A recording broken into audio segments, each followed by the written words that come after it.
Huzurabad MLA పాడి కౌశిక్ రెడ్డికి MLC Balamuru Venkat strong counter ఇచ్చాడు. ఫోన్ ట్యాపింగ్ చేయవలసిన అవసరం తమ ప్రభుత్వానికి నాయకులకు లేదన్నారు.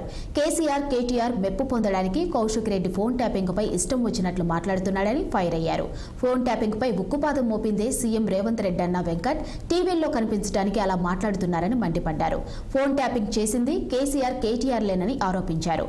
ఈ విషయం కటకటాల్లో ఉన్న అధికారులను అడిగితే తెలుస్తుందని విమర్శించారు. ఇక ఇప్పటికైనా కౌశిక్ రెడ్డి వాస్తవాలు మాట్లాడాలని హితవు పలికారు బల్మూరు వెంకట్.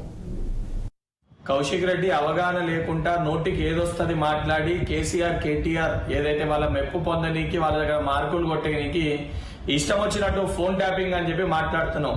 అసలు నువ్వు ఒక శాసనసభ్యుని కనీసం ఇంగిత జ్ఞానం నీకు లేదు. ఈ ఫోన్ ట్యాపింగ్ వ్యవహారం బయట పెట్టింది.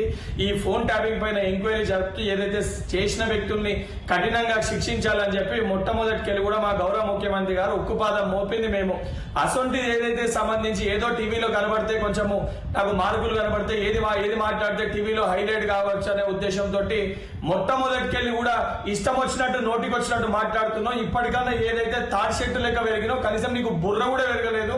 ఫోన్ ట్యాపింగ్ చేయాల్సిన అవసరము మా ప్రభుత్వానికి కానీ మా ప్రభుత్వంలో నాయకులు ఎవరికి లేదు.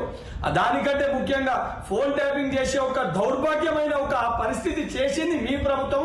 కల్వకుంట్ల చంద్రశేఖరరావు, కల్వకుంట్ల తారక రామారావు. ఈ రోజు కటకటాలు వెనుకున్న ఆఫీసర్లను అడిగితే తెలుస్తుంది దానికి ఎవరు ఆ రోజు బాధ్యులు, ఎవరు ఫోన్ ట్యాపింగ్ చేసి ఏదైతే అతి కిరాతకంగా ఏదైతే ఇతర వ్యక్తుల ప్రైవసీని కూడా దొంగలించి ఏదైతే సినీ తారులది కానీ లేదా పొలిటీషియన్స్ కానీ ఆఖరికి విద్యార్థి నాయకులు ఒక ఫోన్ ట్యాపింగ్ చేసింది గత బీఆర్ఎస్ ప్రభుత్వం. కల్వకుంట్ల చంద్రశేఖరరావు ఆయన పరిధిలో ఏదైతే కొంతమంది ఆఫీసర్స్ ని పెట్టి ఈ యొక్క వ్యవహారాన్ని